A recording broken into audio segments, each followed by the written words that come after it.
ನಮ್ಮನೆ ಮಸಾಲೆ ದೋಸೆ ರೆಡಿ. ಬರ್ರಿ, ಈ ಮಸಾಲೆ ದೋಸೆ ನಮ್ಮ ಹೀರೋಗ ಫೇವ್ರೇಟ್ ದೋಸೆ. ದೋಸೆ ಮಾಡೋದು ಅಂದ್ರೆ ಸಾಕು, ಮಸಾಲೆ ದೋಸೆ ಮಾಡು ಅಂತಿರ್ತಾನೆ. ಅದ್ರೊಳಗೆ ಏನೈತೆ ನೋಡು, ತೆಗೆದು ಆಲೂಗಡ್ಡೆ ಪಲ್ಯ ಐತಿ, ನಿನ್ನ ಫೇವ್ರೇಟ್. ಗ್ಯಾಪ್ರಿ ತಿಂದ ನೋಡಿ, ಪ್ರಾಕ್ಟಿಕಲ್ ಆಗಿ ನೋಡಿ ಟೇಸ್ಟ್ ಹೇಳ್ತಾರೆ ನಿಮಗೆ. ಸುಮ್ಮನೆ ಹೇಳಲ್ಲ ಇವು. ನಮ್ಮ ಮನೆಗೆ ಈ ಹುಲಿ ಚೆನ್ನಾಗೈತೆ ಅಂದರೆ ಎಲ್ಲರೂ ಇಷ್ಟಪಡುವಂಥದ್ದು. ಟೇಸ್ಟ್ ಹೆಂಗೆ ಬಂದೈತಿ? ಆಲೂಗಡ್ಡೆ ಪಲ್ಯ ಐತಿ.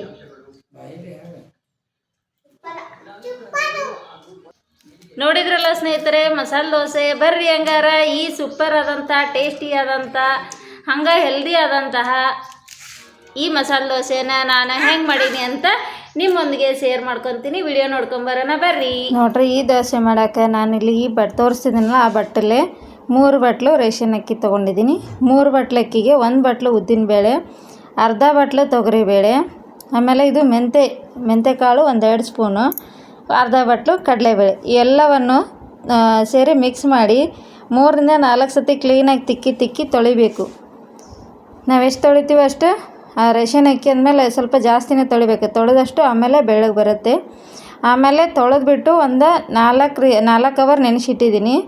ಇವಾಗ ಮಧ್ಯಾಹ್ನ ಹೊತ್ತು ತೊಳೆದು ಮಿಕ್ಸ್ ಮಾಡಿ ತೊಳೆದು ನೆನೆಯಾಕ್ಬಿಟ್ಟಿದ್ದೆ. ಈಗ ಸಂಜೆ ನಾನು ರುಬ್ತಾ ಇದ್ದೀನಿ.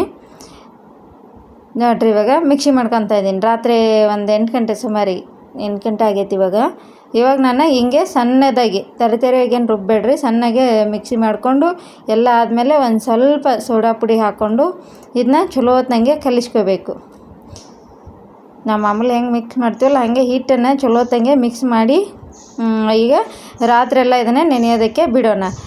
ಹಿಂಗೆ ಮಿಕ್ಸ್ ಮಾಡಿ ಮೇಲೊಂದು ಮುಚ್ಚಳ ಮುಚ್ಚಿ ಇದನ್ನು ಇಡೀ ರಾತ್ರಿ ನೆನೆಯೋದಕ್ಕೆ ಬಿಡೋಣ. ಇಷ್ಟೇ ಆದರೂ ಬಿಡ್ಬೋದು. ಇಲ್ಲಪ್ಪ ನಮ್ಗೆ ಹಿಟ್ಟು ಉಬ್ಬಂಗಿಲ್ಲ ಅನ್ನೋರು ಮೇಲ್ಗಡೆ ಒಂದು ಕಾಟನ್ ಬಟ್ಟೆನ ನಾನು ಇಲ್ಲಿ ವೇಲ್ ಹಾಕ್ತಾಯಿದ್ದೀನಿ, ಮಡಿಚಿಬಿಟ್ಟು ಹಿಂಗೆ ಮುಚ್ಚಬೇಕು. ನಮ್ಮ ಮಸಾಲೆ ದೋಸೆ ಬೇಕಾದಂಥ ಕೆಂಪು ಚಟ್ನಿ ಬೇಕಲ್ವ, ಕೆಂಪು ಚಟ್ನಿ ಹಾಕಿದ್ರೇ ಮಸಾಲೆ ದೋಸೆ. ಹಾಗಾಗಿ ಆ ಕೆಂಪು ಚಟ್ನಿ ಮಾಡೋಕೆ ನಾನಿಲ್ಲಿ ಸ್ವಲ್ಪ ಮೆಣಸಿಕಾಯಿ, ಒಣಮೆಣಸಿಕಾಯಿ ನೀರಾಗಿ ಹಾಕಿಟ್ಕೊಂಡಿನಿ ತೊಳೆಯೋಕ್ಕೆ. ಇಲ್ಲಿ ತೊಳೆದು ಕಟ್ ಮಾಡಿರೋ ಟೊಮೆಟೊ, ಈರುಳ್ಳಿ, ಹಂಗೆ ಬೆಳ್ಳುಳ್ಳಿ, ಕರಿಬೇವು, ಸ್ವಲ್ಪ ಪುಟಾಣಿ ತೊಗೊಂಡಿನಿ, ಮತ್ತು ಬೆಲ್ಲ, ರುಚಿಗೆ ತಕ್ಕಷ್ಟು ಉಪ್ಪು, ಹಂಗೆ ಇದಕ್ಕೆ ಒಗ್ಗರಣೆ ಸ್ವಲ್ಪ ಜೀರಿಗೆ, ಸಾಸಿವೆ ಬೇಕಲ್ಲ ಅವನಿಷ್ಟು ತೊಗೊಂಡಿದ್ದೀನಿ. ಇಲ್ಲಿ ಎಣ್ಣೆ ಕಾಯಿಸ್ಕೊಂಡಿದ್ದೀನಿ, ಅದಕ್ಕೆ ಸ್ವಲ್ಪ ಸಾಸಿವೆ ಮತ್ತು ಜೀರಿಗೆ, ಕರಿಬೇವು, ಈರುಳ್ಳಿ,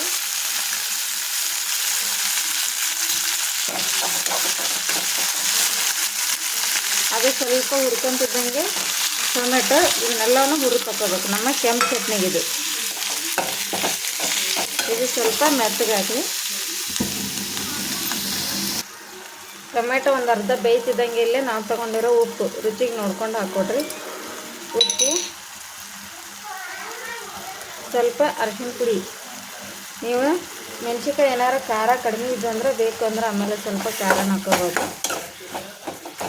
ಈ ಉಪ್ಪು ಮತ್ತು ಅರಿಶಿನ ಪುಡಿಯನ್ನು ಹಾಕಿ ಮತ್ತೆ ಹಿಂಗೆ ಕೈ ಆಡಿಸೋದ್ರಿಂದ ಅದೇನಾಗುತ್ತೆ, ಟೊಮೆಟೊ ಈರುಳ್ಳಿ ಬೇಗ ಮೆತ್ತಗಾಗುತ್ತೆ ಅಂತೇಳಿ. ಈ ಟೈಮ್ದಲ್ಲೇ ನಾನು ಇಲ್ಲಿ ತೊಳ್ಕೊಂಡು ಇಟ್ಕೊಂಡಿದ್ನಲ್ಲ ಈ ಮೆಣಸಿನ್ಕಾಯಿ, ಆ ಮೆಣಸಿನ್ಕಾಯನ್ನು ಕೂಡ ಸೇರಿಸ್ಕೊಳತ್ತೀನಿ.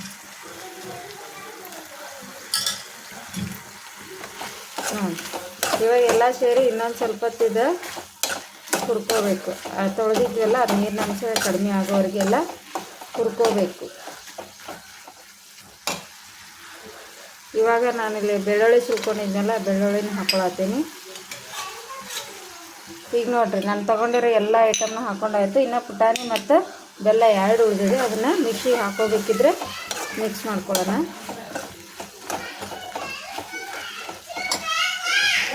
ನಾನು ಮೆಣಸಿನ್ಕಾಯಿ ಖಾರ ಇಲ್ಲ, ಹಾಗಾಗಿ ಸ್ವಲ್ಪ ಖಾರ ಪುಡಿ ಹಾಕ್ಕೊಳತ್ತನು. ದೋಸೆಗೆ ನಮಗೆ ಖಾರ ಬೇಕು ಅಂದರೆ ನೀವು ಖಾರ ಹಾಕ್ಕೋಬೋದು.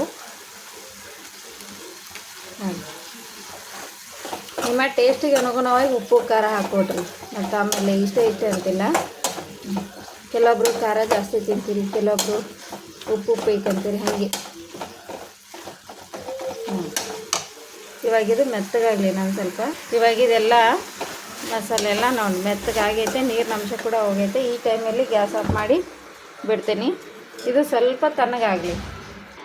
ನಮ್ಮದು ಮಸಾಲೆ ಕೆಂಪು ಖಾರದ ಒಗ್ಗರಣೆ ತಣ್ಣಗಾಗೋಷ್ಟೊತ್ತಿಗೆ ನಾನಿಲ್ಲೇ ಆಲೂಗಡ್ಡೆ ಬೇಯಿಸಿ ಸಿಪ್ಪೆ ಸುಲಿದು ಸ್ಮ್ಯಾಶ್ ಮಾಡಿ ಇಟ್ಕೊಂಡಿದ್ದೀನಿ.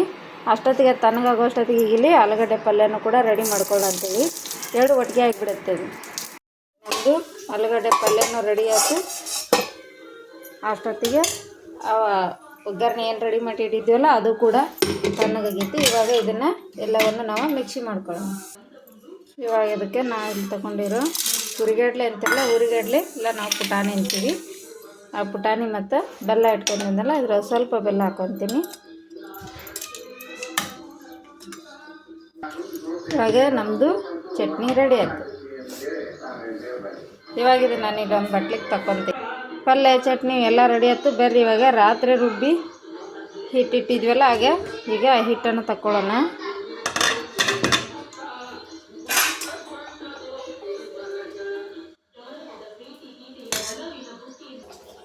ಇವಾಗ ಈ ಹಿಟ್ಟಿಗೆ ನಾನಿಲ್ಲಿ ಮೇನ್ ನೋಡ್ರಿದ್ದು ಸ್ವಲ್ಪ ಸಕ್ಕರೆ, ಉಪ್ಪು ಇದನ್ನ ಎರಡನ್ನೂ ಇಲ್ಲ ಸ್ವಲ್ಪ ನೀರಾಗ ಹಾಕಿ ಕರಗಿಸ್ಕೊಂಡು ಹಾಕೊಳತ್ತನ.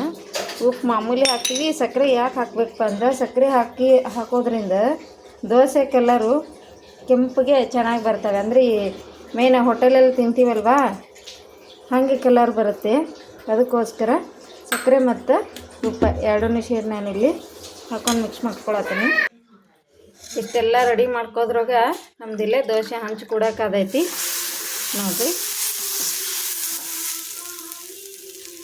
ಹಿಂಗೆ ಚಲೋ ಹೊತ್ನಾಗ ಹಂಚ್ಕಾದ್ಮೇಲೆ ನಾವೀಗ ಹೆಂಗೆ ದೋಸೆ ಹಾಕೊತೀವೋ ಹಂಗೆ ದೋಸೆ ಒಯ್ಯೋದು.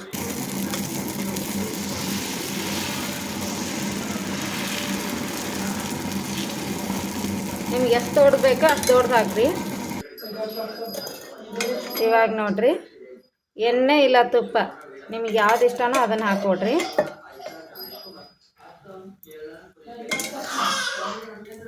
ನಿಮ್ಮ ಇಷ್ಟಕ್ಕೆ ಬಿಟ್ಟೈತೆ. ಎಣ್ಣೆ ಇಲ್ಲ ತುಪ್ಪ ಹಾಕ್ಕೊಂಬಿಟ್ಟು ಅದ್ರ ಮೇಲೆ ನಾವು ಆಗಲೇ ಮಾಡಿ ಇಟ್ಕೊಂಡಿದ್ದೀವಲ್ಲ ಚಟ್ನಿ, ಆ ಚಟ್ನಿಯನ್ನು ಇದಕ್ಕೆ ಹಾಕ್ಕೊಂಬಿಟ್ಟು ಇದ್ರ ತುಂಬ ಇದನ್ನು ತೆಳ್ಳಗೆ ಸ್ಪ್ರೆಡ್ ಮಾಡ್ಕೋಬೇಕು.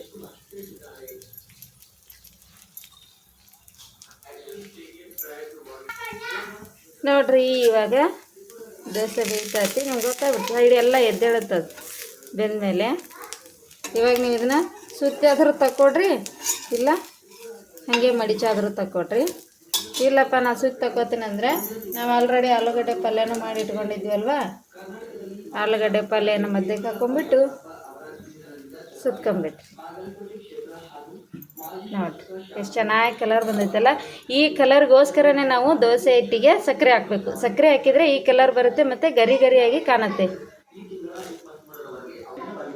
ನೋಡಿರಿ ಎಷ್ಟು ಸೂಪರ್ ಆದಂಥ ಹೋಟೆಲ್ ದೋಸೆ ಮನೆಯಲ್ಲೇ ರೆಡಿ ಆಯ್ತು. ಯಾವಾಗ ಮಸಾಲೆ ದೋಸೆ ತಿನ್ಬೇಕು ಅನ್ಸುತ್ತೆ ಅವಾಗ ಮನೆಯೇ ಹೋಟೆಲ್ ಮಾಡ್ಕೊಂಬಿಡೋದು. ಹೋಟೆಲ್ಗೆ ಹೋಗೋದಲ್ಲ, ಮನೆಯೇ ಹೋಟೆಲ್ ಮಾಡ್ಕೊತೀನದು. ನೋಡಿದ್ರಲ್ವ, ಗರಿ ಗರಿ ಸಖತ್ತು ಗರಿ ಗರಿಯಾಗಿ ಬಂದೈತಿ. ಈಗ ಇದೇ ಥರ ನಾನು ಇಲ್ಲಿ ಇನ್ನೊಂದು ದೋಸೆ ಹಾಕ್ತೀನಿ ನೋಡಿರಿ. ನಾವು ಎಷ್ಟೊತ್ತಿನಾರ ಹಾಕಿ ಅವಾಗ ಹಾಕ್ಬೇಕಿದ್ರೆ ಪ್ರತಿ ಸಾರಿನೂ ಹಿಂಗೆ ಬಟ್ಟೆಯಿಂದ ನೀರು ಹಚ್ಕೊಳ್ಳೇಬೇಕು. ನೀರು ಹಚ್ಕೊಂಡ್ರೆ ಅದು ದೋಸೆ ಗರಿ ಗರಿಯಾಗಿ ಬರುತ್ತೆ ಮತ್ತು ಇನ್ನೊಂದು ಕಲರ್ ಬರುತ್ತೆ.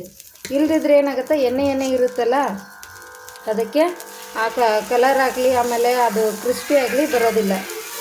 ಬರೀ ಎಣ್ಣೆ ಹಾಕಿಬಿಟ್ರೆ ಸರಿ ಕಾಣೋಂಗಿಲ್ಲ. ಅದಕ್ಕೋಸ್ಕರ ನಾವು ನೀರು ಹಚ್ಚಿನೇ ದೋಸೆ ಹಾಕ್ಕೊಳೋದು. ನೋಡಿ ನಮ್ಮ ಬಸ್ಸಿನ ಆರನ್ ಡಿಸ್ಟರ್ಬ್ ಆದರೆ ಬೇಜಾರು ಮಾಡ್ಕೋಬೇಡ್ರಿ. ನಮ್ಮ ಹಿಂಗೆ ಒಂದಾದ್ಮೇಲೆ ಒಂದು ಬಸ್ಗಳು ಹೋಗ್ತಿರ್ತಾವೆ ರೋಡಿಗೆ ಹಚ್ಚಿ ಮನೆ ಇರೋದ್ರಿಂದ. ನೋಡಿರಿ, ಎಣ್ಣೆ ಇಲ್ಲ ತುಪ್ಪ ನಿಮ್ಮ ಚಾಯ್ಸಿಗೆ ಬಿಟ್ಟೈತಿ. ಇದು ಯಾವ್ದು ಹಾಕೊಂತೀರಿ ಅದನ್ನು ಹಾಕೊಂಬಿಟ್ಟು ನಾವು ಮಾಡಿರೋ ಚಟ್ನಿಯನ್ನು ಹಾಕಬೇಕು. ಫಸ್ಟ್ ಎಣ್ಣೆ ಹಾಕಿ ಆಮೇಲೆ ಅದ್ರ ಮೇಲೆ ಇದನ್ನ ಹಾಕಿ ಎಲ್ಲ ಕಡೆನೂ ಸಮನಾಗಿ ಸ್ಪ್ರೆಡ್ ಮಾಡಬೇಕು.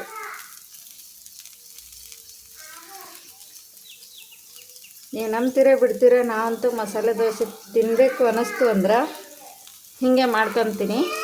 ಅದು ಬಿಟ್ಟರೆ ಇಲ್ಲಪ್ಪ ನಾನು ಹೋಟೆಲ್ಗೆ ಹೋಗ್ಬೇಕು, ಪಾರ್ಸಲ್ ತರಿಸ್ಬೇಕು, ತಿನ್ನಬೇಕು ಅನ್ನೋಂಥದ್ದೇನೆ ಆಲ್ಮೋಸ್ಟ್ ಅಲ್ಲಿ ಯಾವಾಗೂ ಇಲ್ಲ. ನಾನು ತಿನ್ನೋಕ್ಕೂ ಇಷ್ಟಪಡೋದಿಲ್ಲ. ನೋಡಿರಿ, ಮನೆಯೊಳಗೇ ಮಾಡ್ಕೊಳೋದು.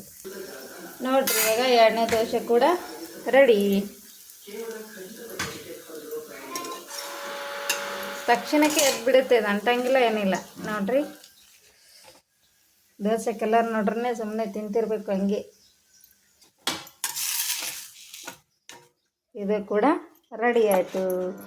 ನೋಡಿದ್ರಲ್ವಾ ಸ್ನೇಹಿತರೆ, ನಿಮಗೆ ಯಾರಿಗೆಲ್ಲ ನಾನು ಮಾಡಿರೋ ಈ ಮಸಾಲೆ ದೋಸೆ ಇಷ್ಟ ಆದವು ಅಂತ ದಯವಿಟ್ಟು ಕಮೆಂಟ್ ಹಾಕೋದು ಮರಿಬೇಡ್ರಿ. ಹಂಗೆ ನಿಮಗೆಲ್ಲ ನಾನು ಮಾಡಿರೋ ಈ ವಿಡಿಯೋ ಇಷ್ಟ ಆಗಿತ್ತಂದ್ರೆ ವಿಡಿಯೋಕ್ಕಂದ್ರೆ ಲೈಕ್ ಕೊಡೋದನ್ನು ಮರಿಬೇಡ್ರಿ.